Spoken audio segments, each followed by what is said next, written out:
Hey there, folks. It's the frequency from beyond space and time, at the same time, every time. You're listening to Mad Tower Radio. Hey everybody, welcome back to another episode of Mad Tower Radio. I'm here on this wonderful, relaxed Saturday night, my bad, hanging out in the air conditioning with my co-host, Christian. Hey. And, just it's a good evening to be behind the microphone, as usual. For any of you that are new to the show, Mad Tower Radio, we talk about the unexplained. We talk about monsters, ghosts, cryptids, conspiracies, anything weird that you might be uncomfortable bringing up at the dinner table. I mean, except me, of course. I'll be sitting at dinner with my wife and I'll just be like, hey, did you know that, people are still seeing Mothman around, O'Hare Airport to this day? And she's like, I don't care. I was just thinking about, the weirdly high number of Mothman sightings in Chicago today. Oh, yeah. The Mothman is hanging out in Chicago. I don't know what dude's, affinity is for that town, but I'm getting kind of nervous. People are seeing fucking, gargoyles and shit. A lot of some dude saw bat, man bat. I don't want to say Batman because that gives the wrong implication, but people are seeing Batmen in Chicago. Lots of winged humanoid sightings in Chicago. That's fucking terrifying, actually. Whoa. It's fucking awesome. There's a sightings map. Because, if they want to get out of the hustle and bustle of the city, where are they going to go? The cornfields right outside? Yeah. Forget where that. Where we used to live. Forget all of that. I hate that so much. Oh, yeah. But, anyway, how's your week been? It was a bit of a bother. It was a tough one. Tough one? It's, you do the 9 to 5 and you're like, maybe this is the rest of my life. And some weeks you chug along like a good little gear, and sometimes it gets you, and it got me this time. Yeah. Hey man, you just need some WD-40 on the gear. You'll be running perfect again. No, the weekend's a good refresher. I got a nice sushi plate for dinner. I got my nice cappuccino here in the closet right now. I'm all set to go. And funnily enough, speaking of the sushi platter, that relates pretty well to my topic for this week. Oh yes, go ahead. So there was something tickling me in the back of my mind as I was looking for a topic this week, and yeah, I got the sudden urge to specifically to look into Caribbean mermaid stories. Something about it just seemed really cool. I was reading about the Saragossa Sea up by the Carolina coasts, and the weird thing with the eels in the the Bermuda Triangle. Yeah, the thing that we talked about when we did the export episode. I'd heard people from the science community, biologists and educated folk, go into deeper depth on the eel sort of issue. And it turns out it's kind of a well-documented phenomenon that eels go to the Bermuda Triangle area for some strange reason. So they, yeah, I mean, it's pretty much how they broke it down. They go to the Bermuda Triangle and then baby eels come out. Well, the more, I would say, studious folk gave a theory that it's something to do with the currents and sort of the ocean's patterns around that area, that it's a very weirdly still area. And it's also why ships tend to act funky there and maybe sink more often, is because it's not a very, movement-heavy portion of the ocean. Wrong. It's a portal to the fourth dimension. All right. No, it's where the Geth live. I know. No, I didn't know that about. So it's like a still part of the ocean. Like there's not much going on there with currents and whatnot. Something about how the currents interact there makes it kind of ominously still, and that like weird phenomenons could happen in those spaces. And for some reason, oh, that's very strange. It gets the eels going. And I think me associating mermaids and mermaid stories with the Caribbean sort of speaks to the prevalence of that sort of specific kind of mermaid story. Like, Pirates of the Caribbean and that kind of stuff. Crashed like sirens on a rock and the boat crashes. Mm-hmm. But over the course of the study, I was able to find so many like sick international mermaid stories that I'm kind of over like seashell bra ladies. Like that's old news. Yeah. Okay. Yeah. I mean, seashell bra, Little Mermaid, fucking. Exactly. It's a wash. It's a fantasy. Okay. Like we talked about this back when we did our Horrors of the Deep episode, where like dudes were just like these dudes were out on boats for like 4 years at a time, and you start to get a little down bad. Oh, yeah, that's exactly it. in a day and age where you would be like put to death for laying with another man, then you would just get down bad for the mermaids. And that's our surface level, our introduction to the story. It's the commonly held belief that some of these original European explorers were seeing manatees and not really understanding what they were looking at, and thought maybe it was a voluptuous mermaid. And like, that's base level. That's where our story begins. But I was able to draw it back almost to its root, or as early as I can get it to go. And people who listen to every episode are going to remember this from the steppe demons. The earliest root is a Akkadian and Assyrian myth of a god blessing one of their followers, I believe it is, or some sort of like holy person with this half fish, half human form. Oh, I don't like that. And it's believed that that is the seed that was able to sort of flow from West Asian sort of Mesopotamian cultures over to Greece, to the sirens, of Odyssey and Homer fame. Yeah. To then allow that to go and become the mermaids that we know today. So, I don't really, that's weird, because a lot of these angles are like, oh, it's a naturally occurring creature. There are humanoids that just live under the ocean, and they did the whole time, and, now they're extinct, or they're extremely rare. But when you tell me that a priest was transformed into a half fish man, that gives me like Dagon vibes, like an obelisk in the ocean. Oh, yeah.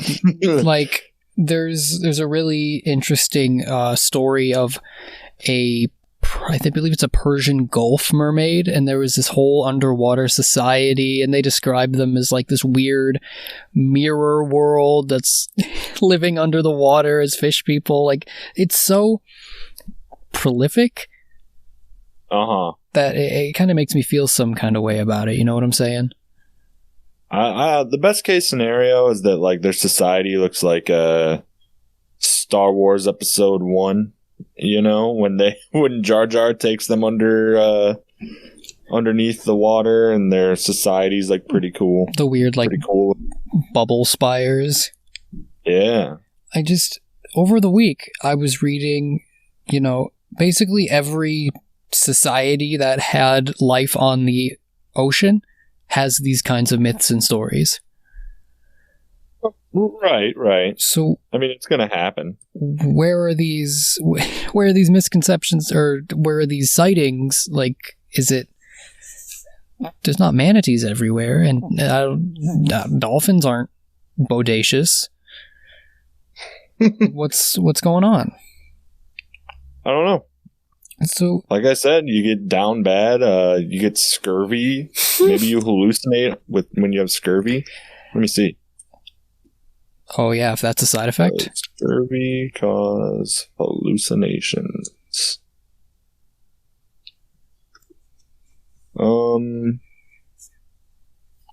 Yeah. Is that At a the same symptom? time, scurvy sufferers experience either stupor or powerful dreams and hallucinations. Oh shit. So you can totally hallucinate on scurvy. Oh geez, I'm gonna go like suck a lime after this recording. And I mean, like, if you got a whole group, like a whole boat full of dudes is scurvy hallucinating, you know, Tripping out, yeah, looking out over the waves for your 9th week it in a wouldn't row. be that unbelievable for them to all get back and be like, yeah, we saw some fucking hot fish girls out there, bro. And so I wanted to spend these few precious moments with you this week to share some of the coolest mermaid stories I could find from all the various cultures I was digging into. Before we go into that, did you watch the Discovery Channel thing growing up? The Discovery Channel thing? What are you referring to? There was a Discovery Channel mockumentary about mermaids, but it was presented as 100% fact. You're not talking about like the Disney Channel show like H2O, are you? No. It was like a no shit, like it was filmed like a documentary. They like tried to make this as realistic as possible, and they presented everything as fact, and they gave nowhere in the bottom did it say like, oh, this dramatization or like not real, No. or anything. They just made an entire fake documentary about mermaids being real and it getting covered up by the government and just all sorts of wild fucking shit, and like people believed it. Like I mean I was 8, so like I believed it, but like adults were like, holy shit, mermaids are real. Yeah, Billy Clinton never told me about that. Like, what? Where were they living? I don't know. In the Pacific? Okay. The ocean, probably. No. Yeah, they just made a fake documentary about fucking about mermaids being real. That's Presented it as fact, and then like made a fuck ton of money off of it because people thought it was real, and they just never corrected themselves. Do you think that was part in the growing I would say performance art that is mermaiding today? No, because in this one they're like gross looking like CGI monsters. Oh, it's not like top half ladies, bottom half fish. It's more like No, anthropomorphic. Let me get you a picture of these fucking Discovery Channel mermaids. I mean, if they look Yeah, cool I enough. thought mermaids were real. Like I was like, no, Mom, mermaids are real, and she's like, that's fake, and I'm like, it's not fake. No, Mom, I can't swim in the river. A river's mermaid's gonna come all the way up from the ocean and grab me. It like proposes this fucking wacky fucking like out of Atlantis theory, as opposed to like a like currently we operate on like the out of Africa theory, you know? Do you mean like all like human Yes. life from Atlantis? Yes. Interesting. Yeah, that these are the first versions of man. I mean, But like, oh my god, look at that shit. Oh, My bad. My bad. It was Animal Planet? I don't know. they kind of look like Avatar aliens. James Cameron? Yeah. No, that's horrendous. Oh, it's fucking hilarious. The body found. They're just like, yeah, it's real. I mean, if they wanted to approach it in a evolutionary way, I think it's bonkers that a fish crawled out of the ocean and said, "This is rules. I'm going to start breathing air instead." And then enough time has passed for air-breathing creatures to go back into the ocean and evolve back into sea beasts and go, "Now we're still breathing air." Like a whale and a dolphin was a creature that was on land, that was before that a creature in the ocean that just did like a 180 over the course of millions of years. Yeah, it's pretty stupid. So yeah, it's very, very stupid. Maybe there's a little part of me that says, if enough of us hang out in the ocean, one day we'll birth like a fish kid. Yeah, okay, sure, but like evolution dictates that you would have to convince us sentient humans, right? You would have to convince generations upon generations of humans, like, no, hang out in the water all day, every day, like, and in a million years, our fucking descendants will have gills. Like, it wouldn't happen. I don't even think we'd get to the gills. Like, we might get some webbed fingers in a million years. Yeah. Like, maybe we'd be more streamlined and our noses would be flat or something. You just think gills would take longer? Bro, whales don't even have gills. And they're way ahead of us. Yeah, that's true. Like, wouldn't whales need like oxygen though to maintain their size? Isn't that why they're super big? Oh, is that why? Why they don't have gills? I don't know. I don't have a single scientific credential to my name, so I could just be talking out my ass. I'm trying to think of it. Like, whale sharks are pretty big, and I think they have gills, but they're actually sharks. Yeah. And like squids, do they breathe water air? Yeah, shit's crazy.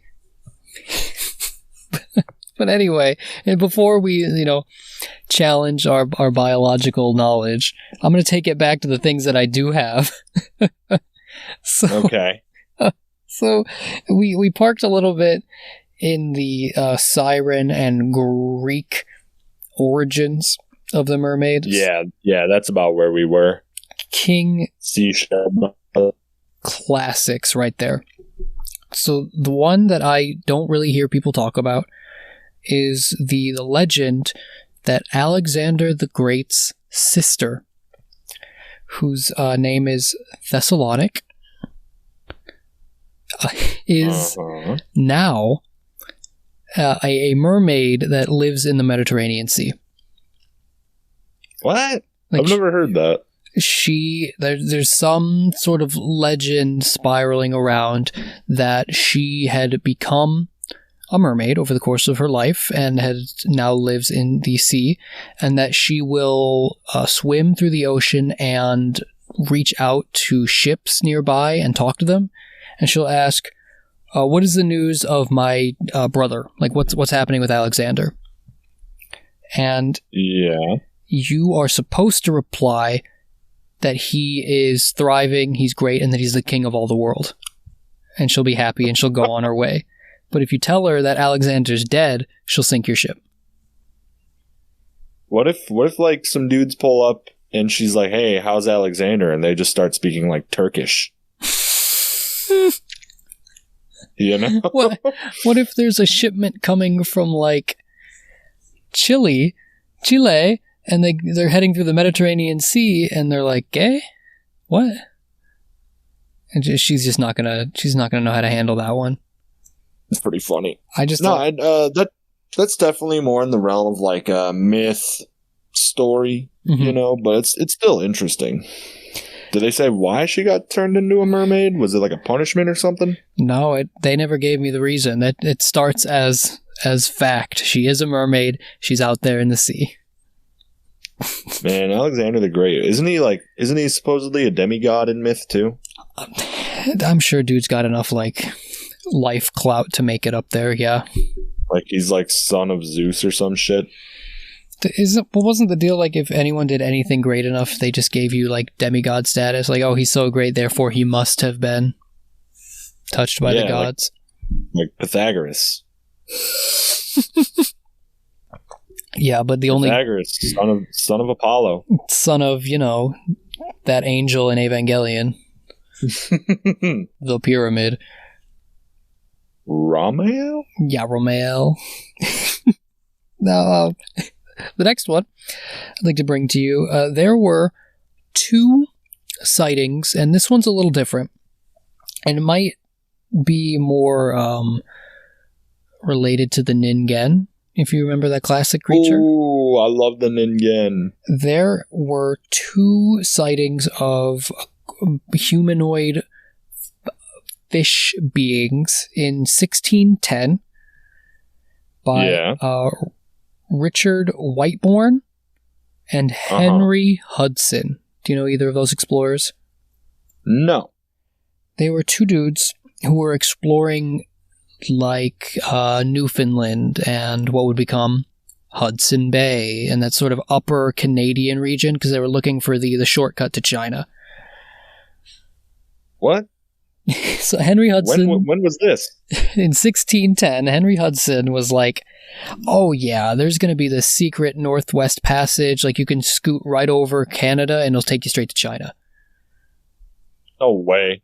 And he was trying to find it, and the Ningen, he looks so stupid. And he, after a couple of landings, was able to write down and support that they found a lot of these weird mermaid-like sightings up in, like, the Arctic Sea. Yeah, I mean, that tracks with the Ningen. And then, I don't know if you've heard this part of Henry Hudson's story, but after a particularly hard winter, he got mutinied and sent adrift in Hudson Bay. No way. They were like, it's cold, we're never going to find this passage, you're a prick talking about this mermaid, and his crew fucking sent him on a dinghy with, like, a couple of his boys who were loyal. That's funny as fuck. They just condemned him to death. Mm-hmm. Hey, I mean, that's the way of the sea. And that one, it kind of cuts against the cloth of our, like, sexy warm water mermaid stories. Yeah. Like, if that being was able to live in this kind of environment, what sort of different shape or form do you think it would have? If it lived in the Arctic? Yeah, in these warmer, farther north oceans and seas. Well, I mean, you're definitely not going to be wearing a seashell bra in the Arctic. True. But I don't know, it'd probably have, like, thicker skin. It'd probably be, like, it'd probably look a lot like the Ningen, so that it can blend in with, like, snow or ice. Yeah. So that it can hunt, I'm imagining, like... Did I say thicker skin already? Yeah, like, I was imagining even, like, bloated, like, sort of, like, blubbery. Yeah. Oh, yeah, it'd be a thick boy. I mean, so maybe in the Caribbean Sea, you see manatees, and in the Arctic Sea, you see walruses, and, Oh, for sure. It's a hard life out there on the boat in 1610. It seems like even today it's a hard life out on a boat. I knew this guy, he was into the sort of pre-industrial life, and he told me that he would sail the Atlantic Ocean, and it would take 6 weeks to get to England from the East Coast. And you dumb as hell. And his ass was doing it on, like, sailboats, like cloth boats. Oh, he was actually doing it, or he was just talking about how cool it is? No, he does it. He's done it a couple of times, and that he really enjoys, like, the actual legitimate sailing. Fuck that. Does he do it, like, on his own? Is he a solo sailor? No, he has a crew. He runs, like, big sailboats. Oh, okay. I got curious about it one day, and I watched a range of videos, and one was this guy who was with, like, I don't know what it's called, like the Maritime Navy, Mm-hmm. and they're essentially just like boat mercenaries, where like you sign up and it's like, hey, yeah, we need deckhands for this fucking super freighter going from fucking Indonesia to fucking Florida. And then you're just like, yeah, I'll take it. And you're on that boat. What a strange, like, mercenary life that is. Yeah. And apparently, like, there's some gray area with the Maritime Navy where, like, you're technically in the actual Navy, but they can't call on you for war. I don't know. It's weird. Okay. I'm putting myself in their shoes, or trying to at least, and I'm imagining, like, looking out, it's like day 300 out on the boat, and Yeah. if I see something like I don't understand, I don't know if I can do that. I don't know if I can stay on that tiny boat after looking out. Absolutely not. And the something happens. I mean, you're out in the middle of nowhere. Like, so when you go outside and it's dark, when you're, like, at home, you know, like, you the ambient light from street lights, gas stations, and all that shit. But, like, out there, it's just, like, the abyss. Especially if it's a cloudy night. It's the abyss, and it's moving and churning, you know. Oh. Like, at your feet. Oh. And I'm not talking about, like, oh, like, yeah, there's, like, some sort of sea critters down there. Like, there's nothing. If you're in the middle of the ocean, there is nothing except for, like, migratory fish. But who knows if you're going to pass one? Who knows if you're going to see one? Like, it's just, there's just nothing under you. The nothing's more scary than the sharks. Absolutely. The endless empty void. Ooh. Oh, yes. So counter, like, juxtaposed to that, I watched another video about a guy who would solo sail in a little sailboat. Forget that. Like, fuck that. And, like, he's, like, vlogging it, and he's like, yeah. He's, like, an older gentleman. He's like, yeah, I can only, I just got to get a couple hours of sleep during the daytime because, like, if I sleep at night and this shit starts going crazy with the boat, I'm pretty much dead. And I'm like, ooh. Jesus fucking Christ, man. One mess up. Yeah, no thanks. Oh. It's insane. You'll never see me on a boat. At all. Like, ever? You're not like a cruise. Sorry, I was taking a drink. You're not a cruise ship kind of guy? I'm not a cruise ship. Well, I don't, Who's that one YouTuber, Bright Sun Films? Yeah, he ruined cruise ships for me. I mean, they're disgusting petri dishes and, like, ecological disasters, so I have no desire to ride in a cruise ship. And they crash. There's been a frequent... He does these, like, I don't know if you've ever seen his videos, but he does, like, these hour-long videos where he documents everything that goes wrong with these, like, cruise ships that crashed. No. Yeah. No, not at all. Oh, very, very, very good videos. I mean, I'm glad you brought that up because I kind of wanted to try and square away the sort of duality that mermaids frequently have in myth and legends. Frequently they're depicted as either helpful, sexy, mysterious water beings, and sometimes, they're more malicious. They're going to attack you or be a siren or try and trick you. Like, I'm wondering, like, where the distinction lies in that sort of difference. Like, how do you know if your ship's going down if you're going to find one of the happy mermaids or one of the the murder maids? I don't know. No, that one. I guess I never considered that.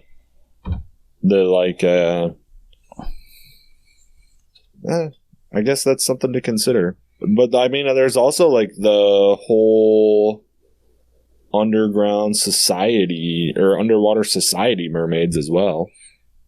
Oh yeah, like a where communal they're like thing. flying around with fucking tridents and shit.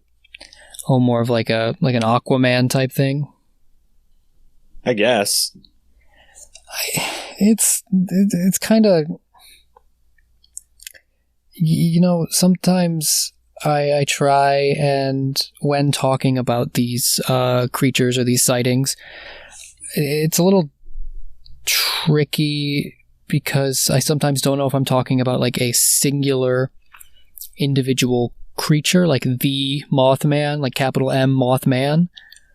Yeah. Versus the may or may not be civilized mermaids. The some kind of sea creature. See, that's why when you do something like this with mermaids and that, mm-hmm. you kind of just got to bring what you find in the research. That was pretty much what I was going for this week. Just a wide, net. Pardon the ecological disasters of that. Yeah, because I did the same thing with the octopus monster, or like the Jabba Like we just ended up talking about spiders. Any and every giant spider. Mm-hmm. It's not that those make for bad episodes, but maybe it's just not. It's not getting to what you want, where like you want someone's close personal encounter with the Mothman. That like fucks them up for life. I've still got a couple more nuggets for you to enjoy this mermaid story. So let me just start digging into some of these more fruitful parts. First off, how do you feel about Starbucks? It's aight. Okay. Do you know that their stupid logo isn't a mermaid? Is or isn't? Is not. No, I did not know that. I thought it was a mermaid. It is a variant creature known as the Melusine or the Melusine. Okay. This is a strictly European beast that frequently finds itself on flags or heraldry of noble houses, and it's sort of like a mermaid, but they oftentimes come with wings. What? Or two tails. Like, it's a mermaid with a little bit of a twist on it. Okay. And that was just the one little fun fact I could pull up, because I was like, if I'm doing mermaids, fuck it, Starbucks, them too.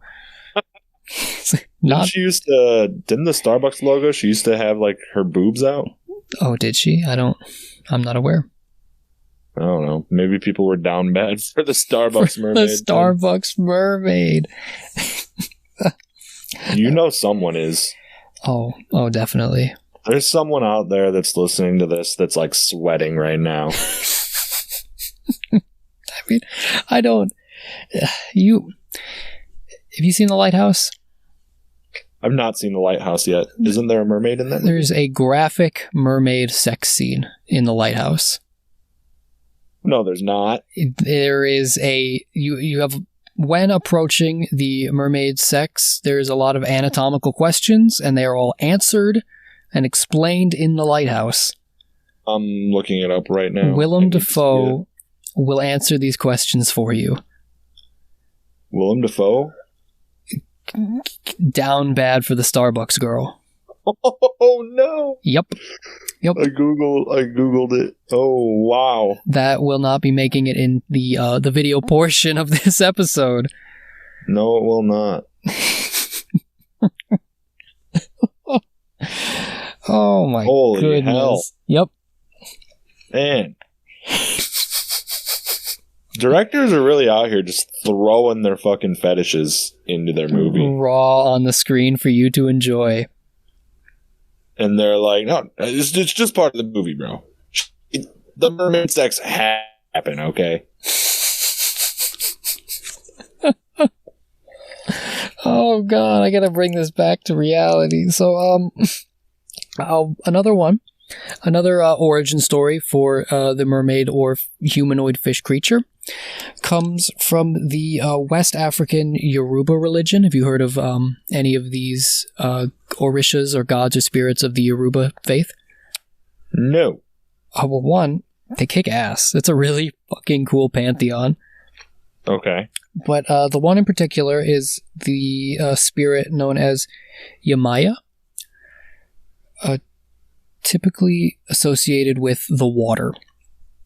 Okay. And it's the spirit frequently depicted as this sort of glowing half fish, sometimes goddess that never touches the water but floats just above it.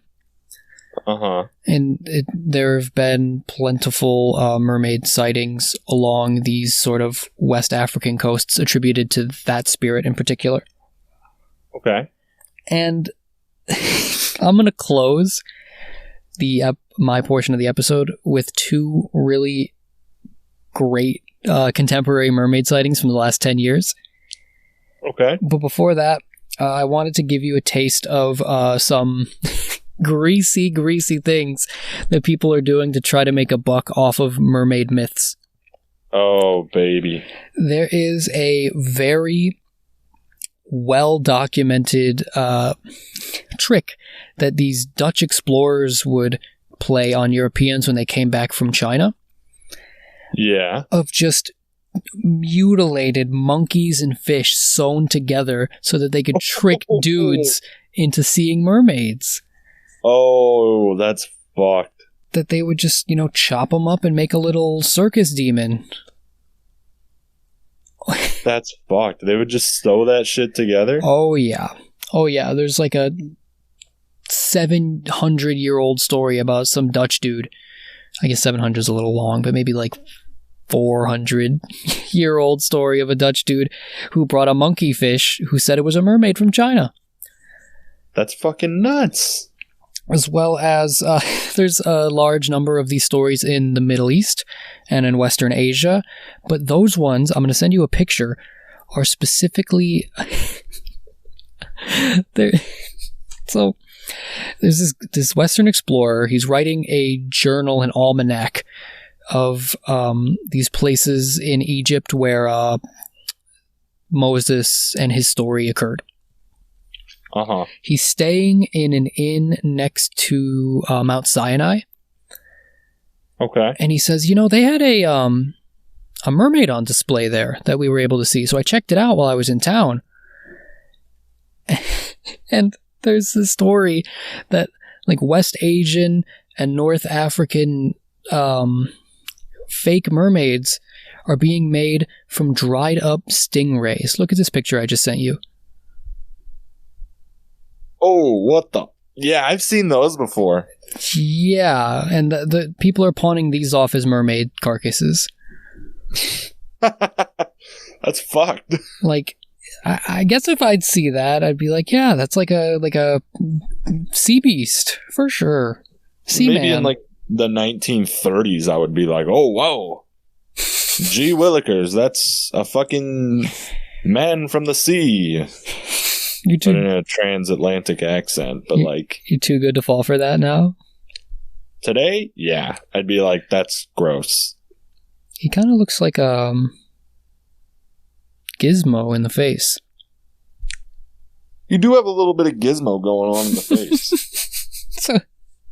So those are the guaranteed tricks of the mermaid story, but now I'm going to give you a couple of straight up sightings and encounters. Let's hear it. First up, 2009, we're in Israel on the Mediterranean coast. Okay. So the domain of Thessalonic, maybe one of her offspring. There is a dam, I believe, or some kind of large-scale water infrastructure project going on the coast. Yeah. And construction workers in this Israeli city keep saying that mermaids are like halting their construction and that they're messing with their work, and then none of them are able to get the job done because the mermaids keep bugging them. And I love when these stories go to the point where it's like it's like, yeah, they're not like freaked out. They're not like, oh my god, dude, we're seeing mermaids down there. It's like, hey, the mermaids are like fucking with the job site. Can somebody take care of this? He's like, come on, like, but the boss is on my ass. I just need to build this wall, but the mermaids are there.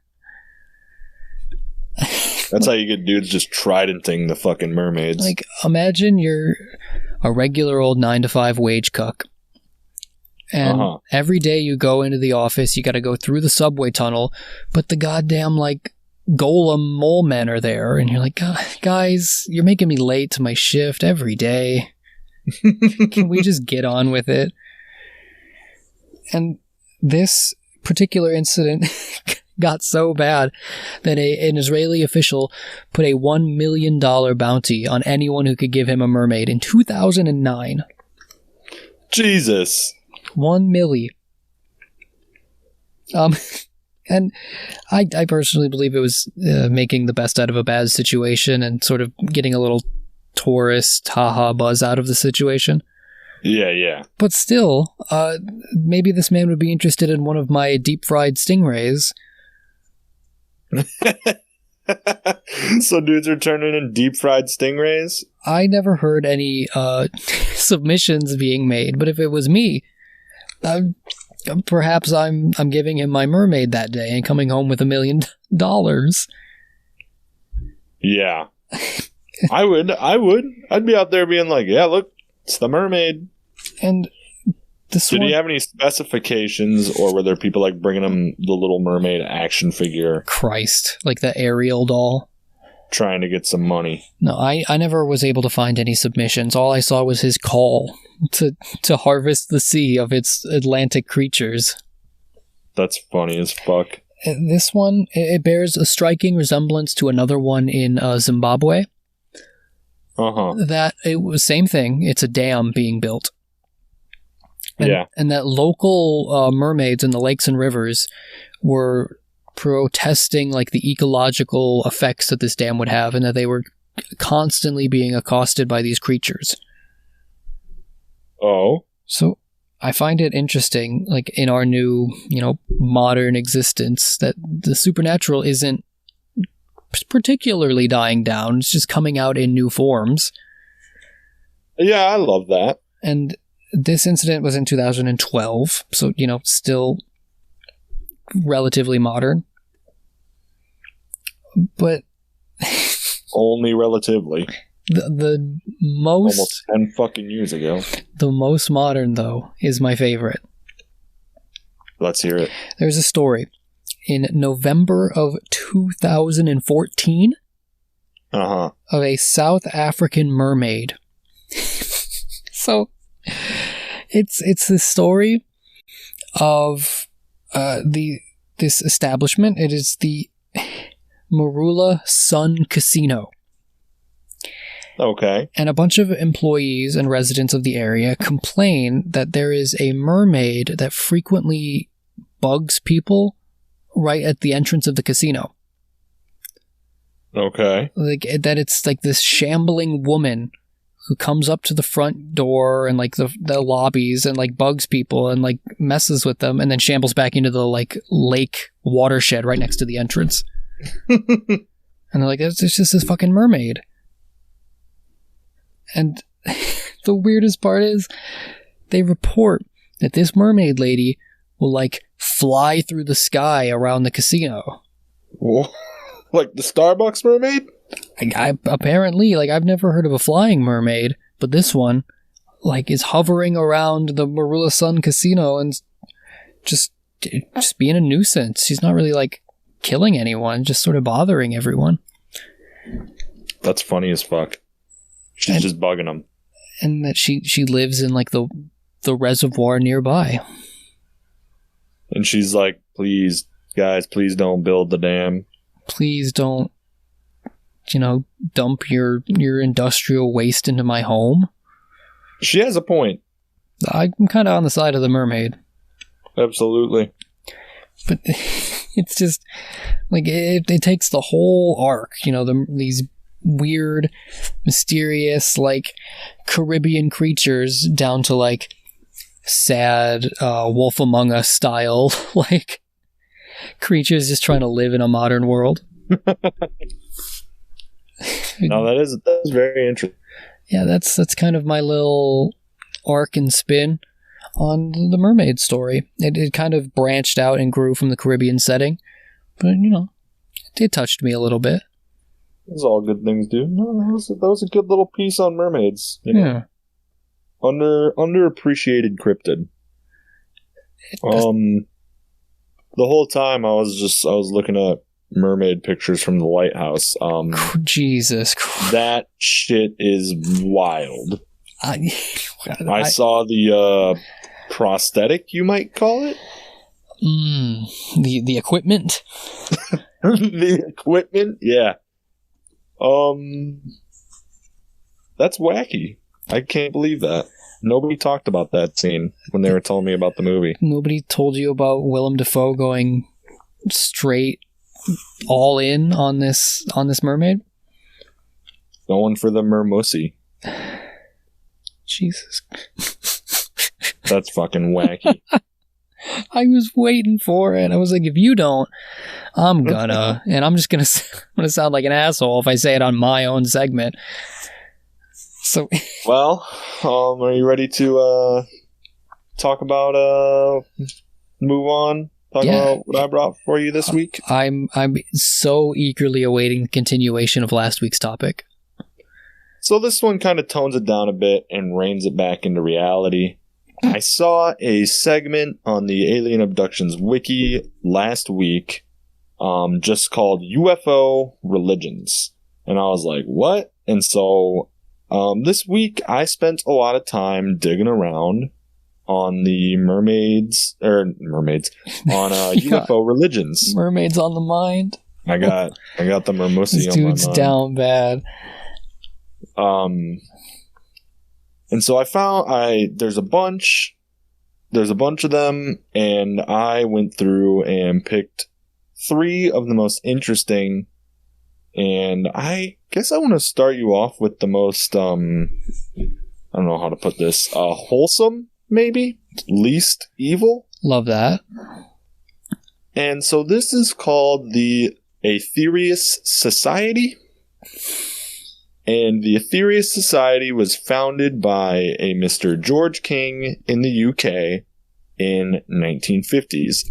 Their belief system roughly claims that past religious leaders like Buddha, Krishna, Jesus, Lao Tzu are all aliens from different planets who came to Earth to teach humans morality and like just how to be a good person and all that good stuff. And it claims that they're not physically aliens from other planets, but more in the sense that the other planets are like planes of existence, kind of like in fantasy or like I'm getting Elder Scrolls. Where exactly. Like it exists as a celestial body, but it is also a plane of existence. All of the Daedric planes, yeah. And apparently the way that you attain access to these higher dimensions is through a high vibratory rate. Oh, that's just giving me Etheric Empire motifs. Yeah, similar. If you dig far enough, I'm sure you can find a connection. They're literally called the Aetherius Society. So, what does he mean by strong vibration rate? I don't know. I don't know if he means like you have to put off good enough vibes, or if you literally have to like vibrate fast enough to like go into the other dimension. Like I have to shimmy at a perfect speed to like cross over. That's kind of scary. Like how like the Flash can vibrate his molecules or whatever stupid comic book shit they're talking about. I always hated that, but yeah. And they also claim that like all aliens are like good and that they're like just coming in to check up on the Earth, you know? You're a little optimistic, I think. Right. With that one. And so they have like their worship, I guess, is they have these spiritual pushes to draw something called prana, Prana.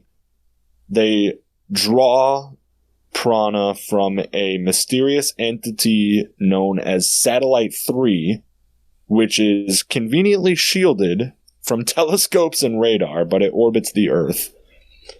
And a big enough spiritual pushes to Satellite 3 releases more spiritual vibe energy into the Earth.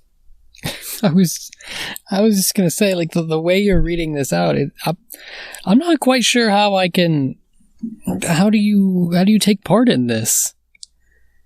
Like, well, you can go to their website, Aetherius.org. oh, this is a still practicing group? Yes. Okay. Yes. Let me take a look.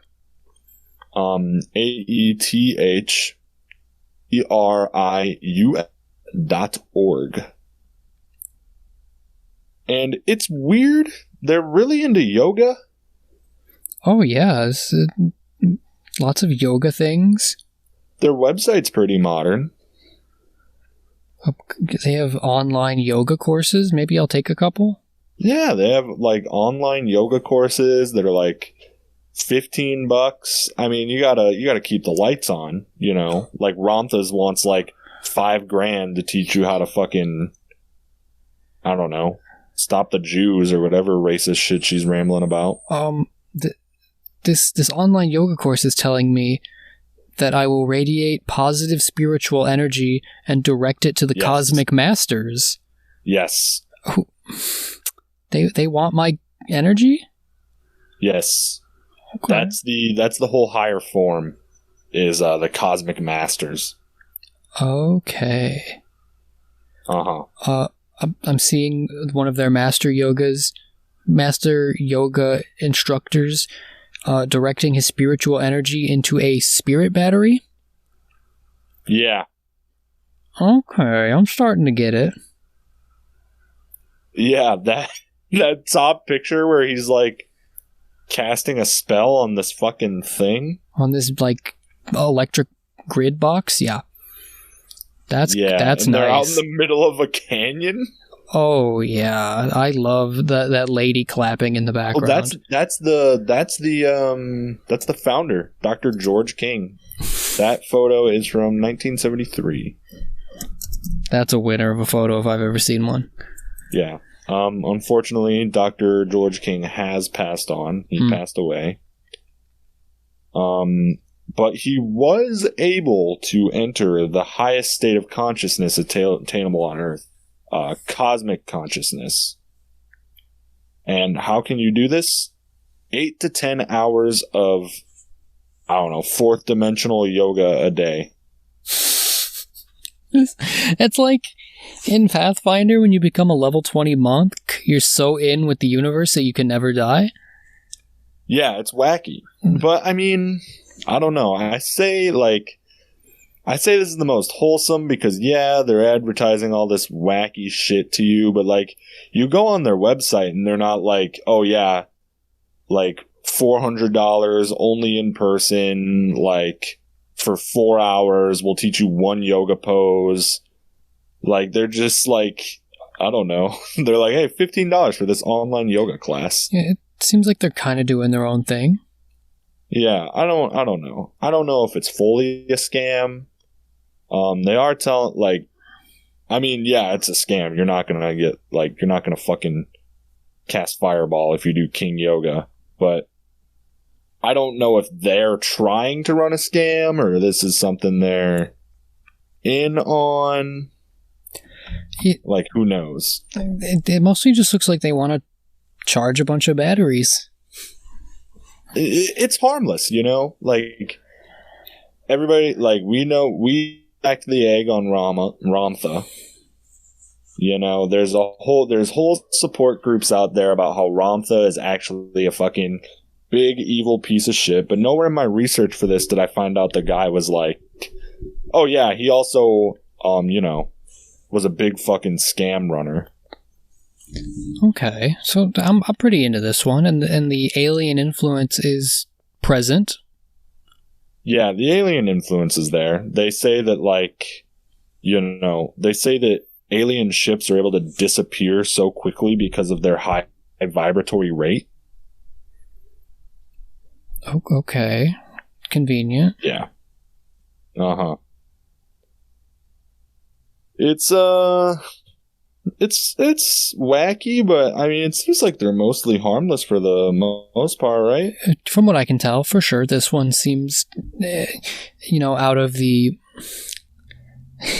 store-bought religions, not the worst. Absolutely. And apparently this is all part of, like, new religious movements or new age religion, alternative spirituality. Like, there's a whole bunch of these fucking things. Yeah, it's a certain... Next one I want to get into is called Fiat Lux, and it is a German one. And I thought this one was going to be way cooler than it was, but it was pretty fucking lame. Yeah, like, I'm going to do an off-the-cuff one that I don't have any notes on, but was really interesting at the end of this. Sweet. To make up for the hole that is Fiat Lux. I got drawn into researching this one because it said they were, like, based near the Black Woods of Germany, and, like, that's a very spooky place. That kicks ass. Yeah, I love dark. This is pretty much just Swedish Ramtha. She claims to be God's avatar on Earth.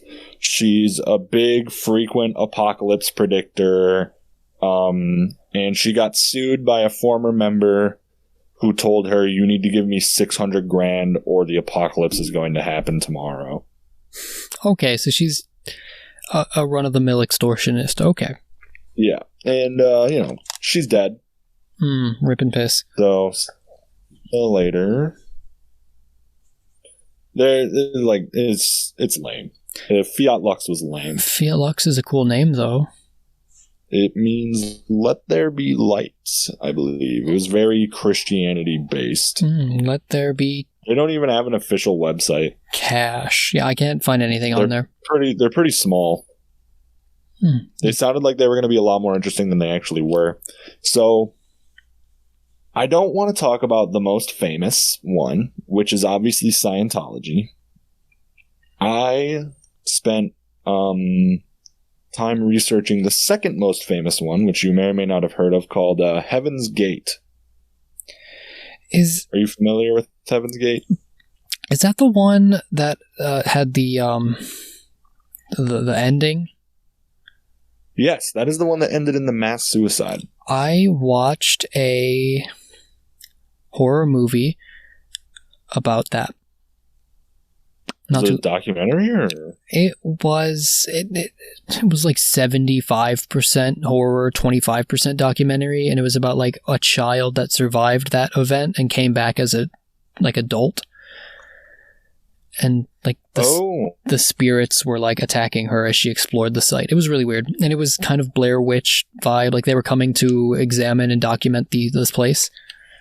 That's very strange. Yeah, but what's up with the Heaven's Gate?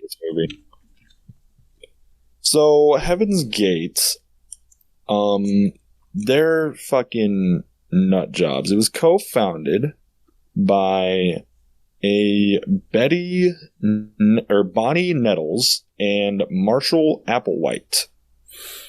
And they didn't have a game. They weren't trying to make money. They weren't trying to do anything. I think they might have been like legitimately delusional. Okay. And so they named themselves to Tea and Doe. Right?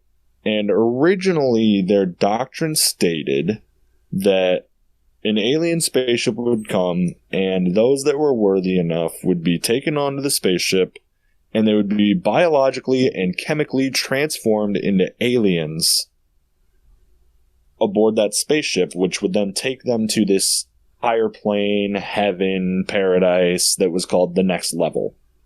The Next Level. Yeah. It's a very weird name. Now, later on down the line, the co-founder, Bonnie, she died of cancer, right? And everyone was like, well, that's fucked. How, like, because she was, like, the chosen one. Mm-hmm. Like, she was, in their doctrine, she was chosen to seek out people worthy to board the ship. So, was there, like a scramble to recover? Yes. So the other co-founder was like, well, I mean, no, actually what we really meant was that our souls would be put into alien bodies. And that we'll be reincarnated on the ship into our true extraterrestrial bodies. See, that was my understanding of it, that they would all release their spirits and that the ship would be doing a drive-by at the right time, and they would here to pick them up and take them to heaven. Yeah, and then later on he changed it again and claimed that they're already aliens. It's this thing called a walk-in, which means like the original body or the original soul has left the body, and now you are alien souls trapped in a human body. I guess. I'd never heard that part. It's very hard to understand. Yeah, I'd never... And shortly after he made that little amendment to doctrine, he claimed that the same alien soul that was in his body was also the same alien soul that was in the body of Jesus Christ 2,000 years ago. So... Yeah. Oh, you kind of gassing yourself up a little, my guy. A little bit. But like the big ticket, I guess, like what made you worthy was like, one, follow us, sure. Follow our every word. And two, like you had to live a very ascetic and monastic lifestyle. You couldn't talk to your family. You couldn't talk to your friends. Like no possessions, like shit like that. And they like whenever they left their compound, which I guess was like just this house out in San Diego. It wasn't like an actual compound. They were only allowed to have like $5 on real. It just seems like a very high level of control for a cult like that. Like they're doing all the things they need to do to keep you isolated, to keep you, in their midst. So the weird thing is like when you dig into these cults, you come upon the part where the rule or like the leader is like, oh no, it's rules for thee, but not for me. Of course. Like the Branch Davidians, what was the dude's name? David something? But, like, he was the only one that was allowed to have sex. He had to bear that burden. So whenever someone wanted to have a kid, you could only have sex with David. Oh, yeah. I remember that one. Or that sort of, like, yeah. Or, like, when Jim Jones told everybody to drink the Kool-Aid, he said, I'm not fucking doing that, and he shot himself. Oh, maybe I was mistaken. I thought Heaven's Gate was the Kool-Aid. No. Heaven's Gate is not the Kool-Aid. Oh, shit. Heaven's Gate was in, like, San Diego. Where was the Kool-Aid? Jim Jones bought, like, a big plot of land down in South America somewhere. Oh. Central or Southern America, I can't remember. And they fucking founded Jonestown out there. I'll have to give that one another once over. Okay. But as far as I can tell, Applewhite like followed the same rules as all his acolytes. Okay, good leader by example type figure. I guess, which sells me to the point where, like, he was either cracked or he genuinely believed this. You know? Like, if you're just trying to control people, there's no point in you following the rules as well. Or also offing yourself at the end. Yeah, but he, like, another big thing was that, like, male members got castrated. And he did as well. Oh, no, see, that's the level of adherence to the faith that makes me feel like dude was in. It's a little wacky. Let me pull up the wiki because there is a particularly interesting tale about the castration. Oh God, I'm getting a little nervous. Okay, I can't find it.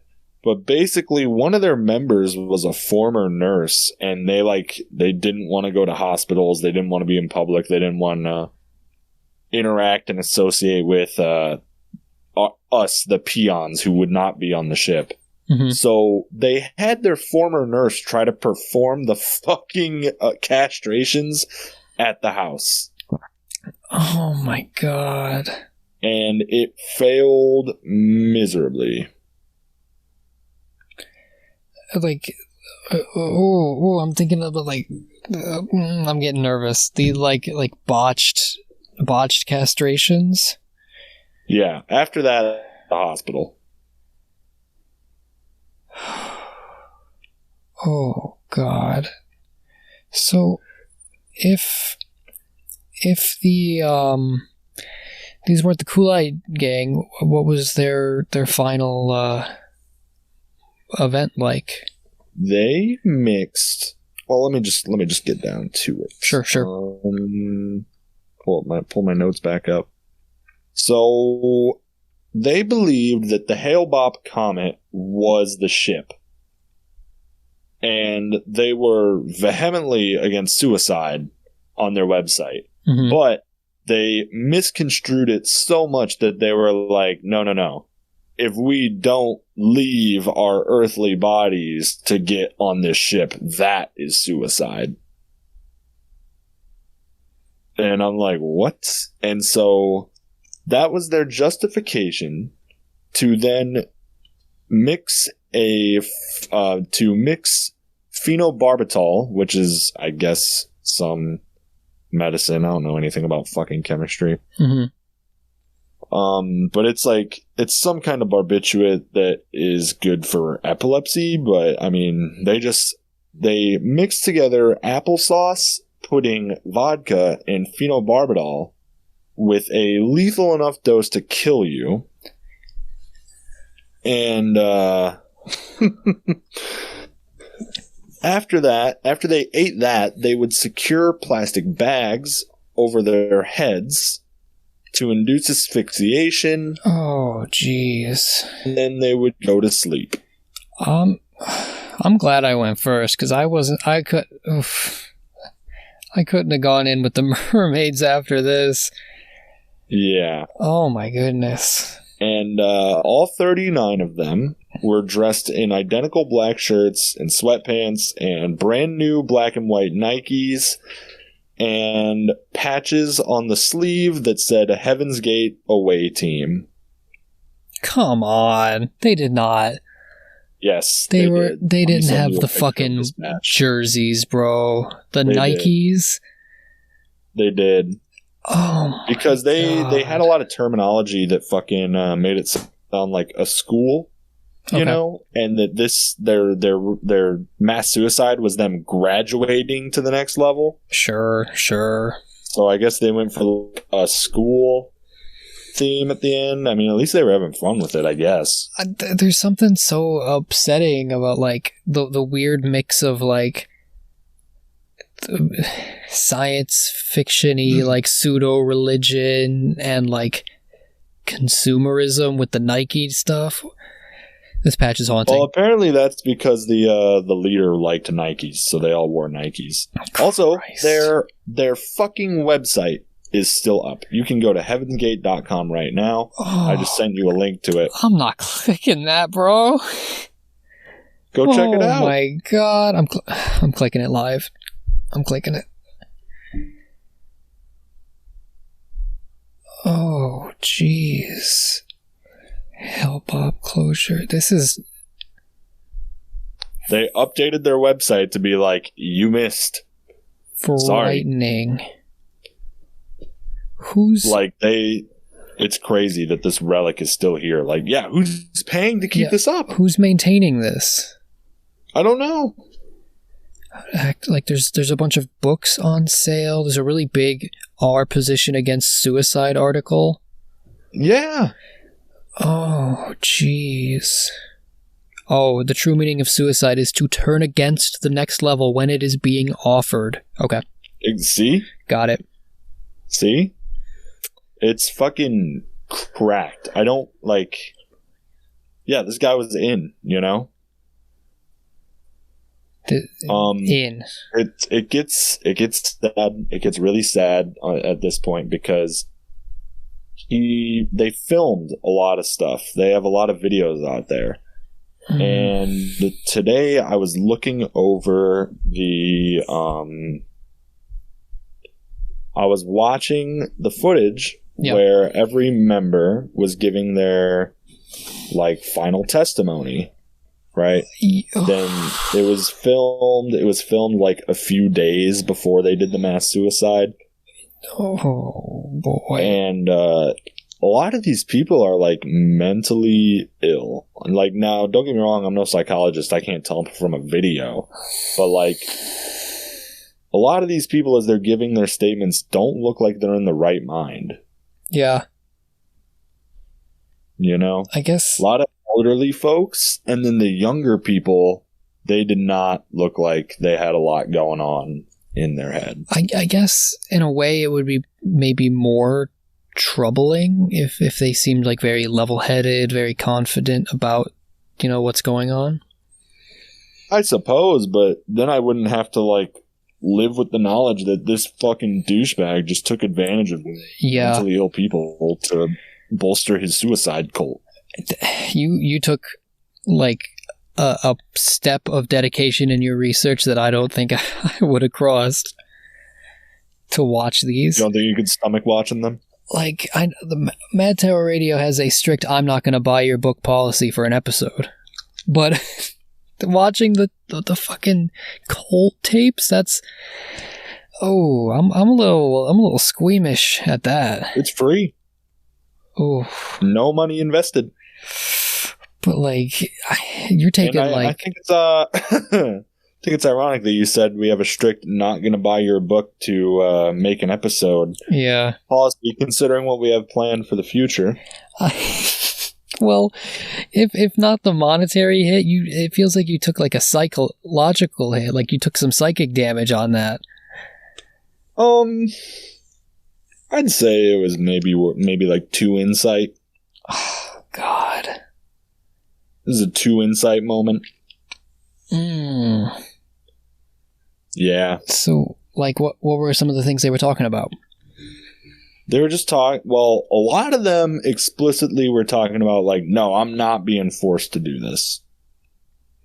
And then another group of them were like, it was like, okay, how long have you been with Heaven's Gate? Or like, oh, yeah, I'm at T&O in, like, the 70s, and I've been rolling with them ever since. You know, like, I'm just really grateful. Like...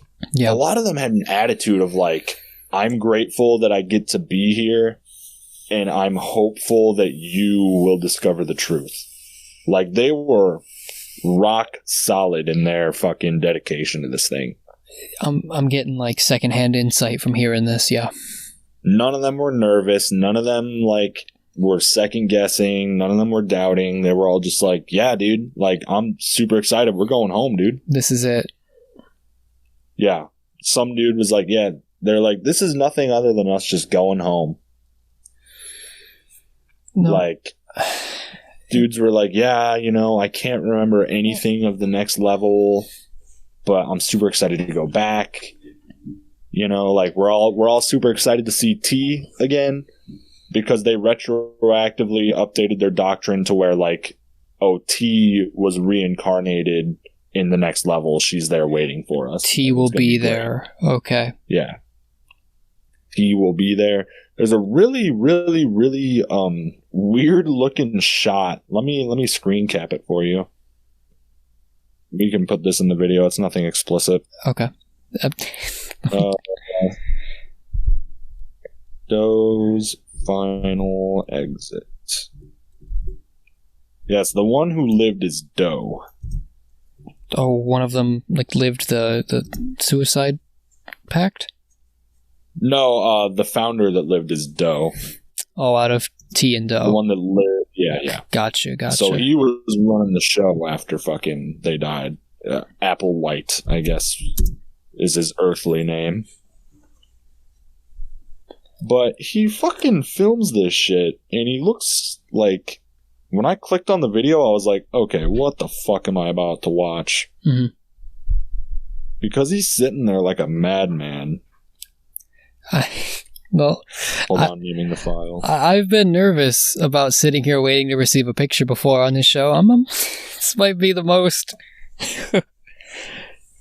nervous I've been. Here you go. I don't like his eyes. He has the infinite screen behind him. The fucking $10 lawn chair from Walmart. It's all the eyes for me, bro. Look at him. Oh yeah, he looks fucking cracked out of his goddamn mind. Another thing that I thought was really weird was that they renamed themselves once they like joined the group. But all their names have to end with the letter O-D-Y. I don't know what significance that has. Okay. And it's not like, it's like, oh, I'm Jody. Oh, I'm Brody. Like, it'll be like, oh, I'm Wixody. And it's like W-X-Y-O-D-Y. Maybe it's some kind of like, we want to be ostentatiously like alien in our names. Like we want that shit to look so off. Fuck, I guess, but it's weird. I'm trying to find the reason to why they do it. Yeah. Oh, they also have an enemy. There's an evil space aliens called the Luciferians, who falsely represent themselves as God and have conspired to keep humans from developing. Like they have an enemy. That's interesting. Yeah, like they've checked all their bases, you know? Yeah. Oh. And they were all like sold. So the way they had it was not everybody killed themselves at the same time. So the first group was in a group of 15, and they did it.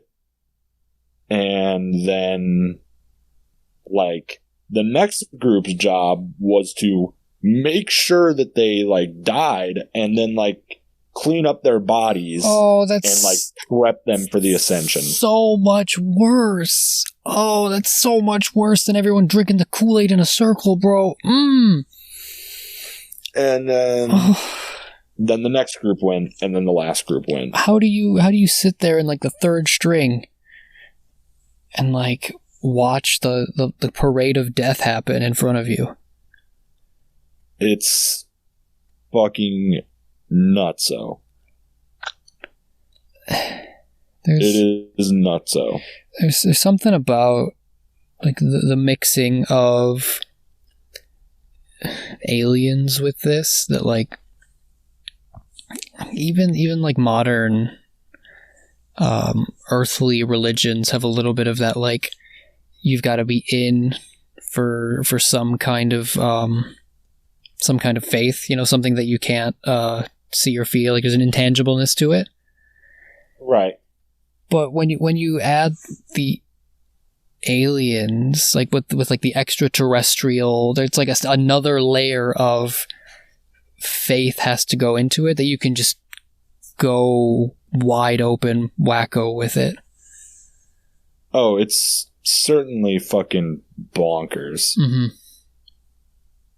Like, this one was nuts. I was like, Jesus Christ. I was like, damn, this is going to be a rough one. I mean, It must be talked about. So, let me hit you with a palate cleanser of sorts. No suicide cult. No, none of that fucking whack-ass shit. I want to tell you about Nation of Islam. You mean like Malcolm X? Yes. That is classified as a UFO religion. Is there something I missed in the Malcolm X movie? Check it out, bro. The Nation of Islam subscribes to the belief that UFOs are man-made machines that are piloted not by extraterrestrial beings, but by humans. It is believed that these machines will have a hand in the Day of Judgment. Its late leader, Elijah Muhammad, claimed that the biblical book of Ezekiel describes a great mother plane or great wheel. Elijah reported in his books that his mentor, Wallace Fard Muhammad, claimed that there was hidden technology on Earth which selected scientists all around the world are secretly aware of. Fard explained that he had a huge mother plane or wheel constructed on the island of Nippon, Japan in 1929. Yes, Malcolm X is a member of this religion. Yeah, like I've done a medium-sized dig into like the black nationalism and the sort of like communal social forces of it, but I'd never seen or even like sniffed any of this part of it. It's pretty wacky. So, the current leader is Louis Farrakhan, and he describes the mother plane like this. The Honorable Elijah Muhammad told us of a giant mother plane that is made like the universe, spheres within spheres. White people call them unidentified flying objects. Ezekiel in the Old Testament saw a wheel that looked like a cloud by day, but a pillar of fire by night. Mm-hmm. The Han. Elijah Muhammad said that the wheel was built on the island of Nippon, which is now called Japan, by some of the original scientists. It took $15 billion in gold at that time to build it. It is made of the toughest steel. America does not yet know the composition of the steel used to make an instrument like it. It is a circular plane, and the Bible says that it never makes turns. Because of its circular nature, it can stop and travel in all directions at speeds of thousands of miles per hour. He said that there are 1,500 small wheels in this mother wheel, which is a half of a mile by a half mile, 800 meters by 800 meters. The mother wheel is like a small human-built plane. Each one of these planes carries 3 bombs. Okay. I thought that was pretty interesting. I feel like I'm reading like an Arthur C. Clarke excerpt of like a sci-fi novel. Yeah, and they're based in Chicago. Yeah. Pretty cool. That's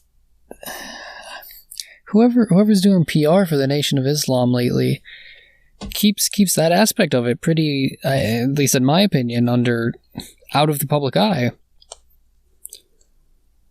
I mean, here I am looking at it. For my sake, I mean, like I don't hear. I just wonder why I've never heard of this. What the heck? It's very, very weird. I'm like genuinely super like perplexed about this. You want me to send you the link? For sure. Let me see. Yeah. Yeah, I thought that one was pretty interesting. That one is really interesting. But it was getting down to the wire, and I didn't have a lot of time to read a lot on it. So no, even just popping it in there, I think it's a good example of the phenomenon, like the theme of like alien religion. It comes in so many different flavors and so many different sort of like it does. Degrees of involvement. Like some of them are like praying to the ships and to the aliens, and it's going to allow them to complete their goals, and other ones, just be having UFOs in them as well. No, I think it's a great like counterbalance example. Yeah, I didn't want to talk about it too much because I didn't want to talk about racism and eugenics. That's just sure not really our thing, because they go way into it on that kind of stuff. But Nation of Islam, check it out on your own time if you want to hear more about that. But that's pretty much where I'm going to cap it off for my little aliens religions segment. Next week, I really want to bring it back into the fold, get away from all this serious, soul-crushing people taking advantage of people that are in a bad place. But I still think it merits discussion. But next week, I want to bring it back in with the funnies and the ha-has and the reptilians and all that good stuff. Great. So, before Christian and I let you all go, we have another viewer experience. Oh, they're coming in hot and heavy. And this one comes to us from good friend of the show, Tib, who I've mentioned in multiple stories.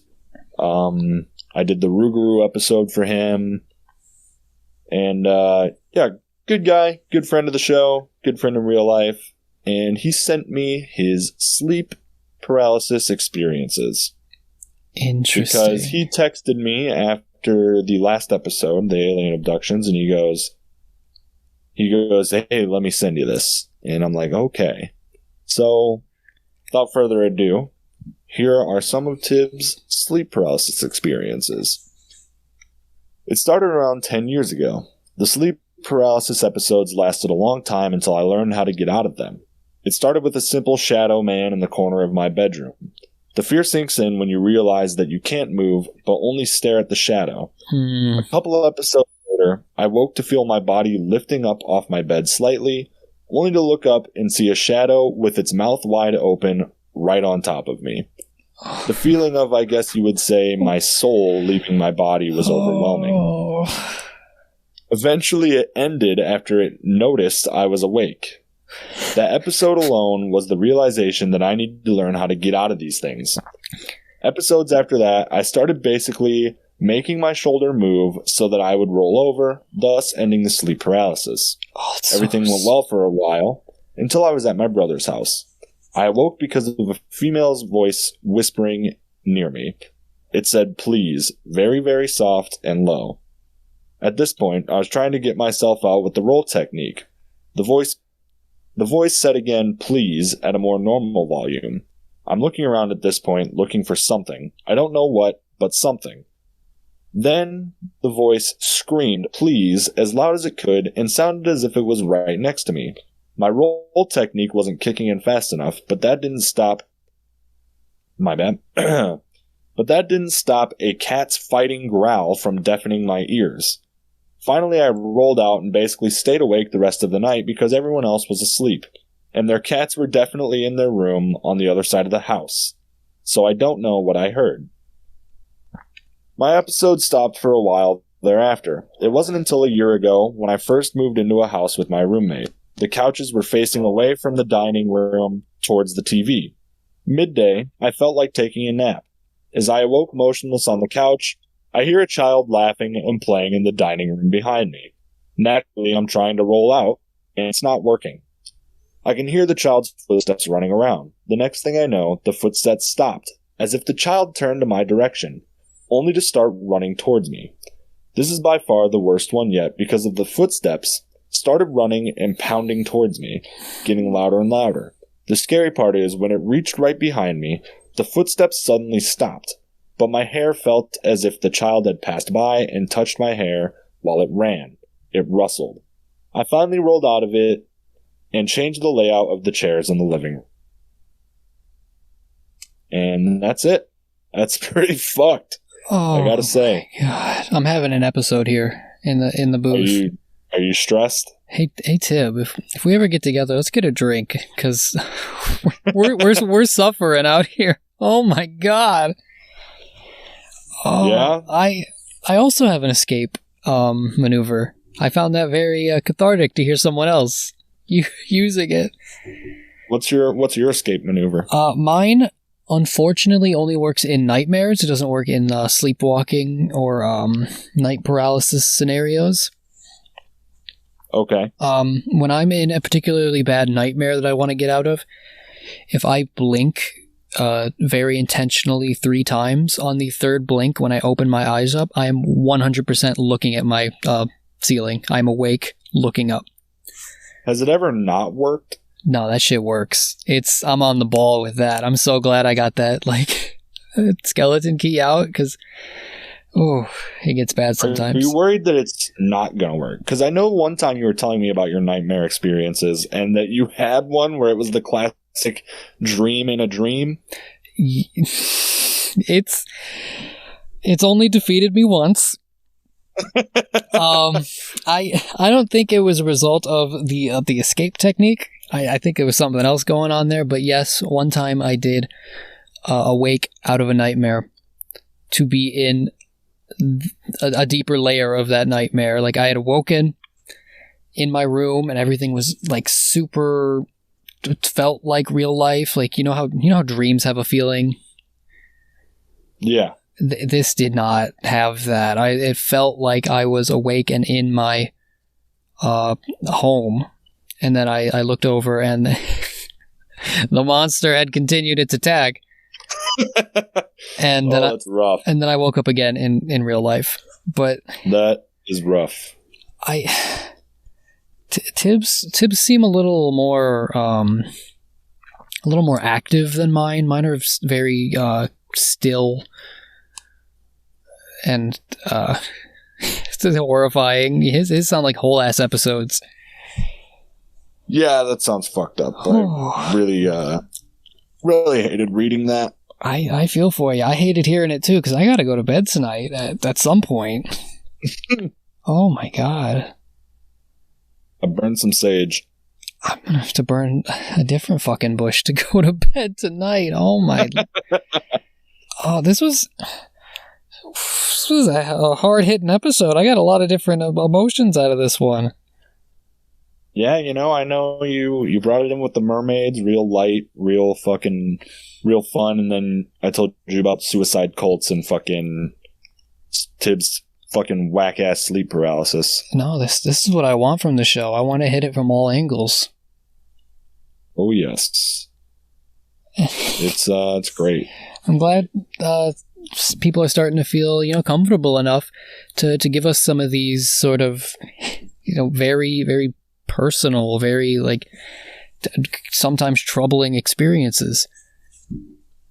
Oh yeah, I mean, we're not here to poke fun at your fucking personal experiences. Yeah, I want to dissect it. I want to hear some wild shit, and I want to just have a good time. Yeah, I just want to hear it. I'm grateful for the story, Tib.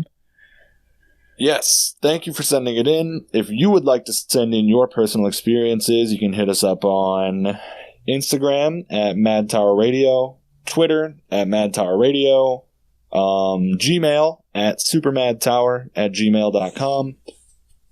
Just in real life, shoot me a fucking text. Yep. Any of that good stuff. Fucking get the story to us. We'll read it on the show. It's been my favorite new segment. Oh yeah, it's real refreshing. So keep them rolling. You got anything else to add, Christian? No, I think I'm pretty ready to wrap it up. All right, everybody. Then this has been Mad Tower Radio, ending transmission. Bye. A frequency beyond space and time. Unspeakable knowledge. It is Mad Tower Radio.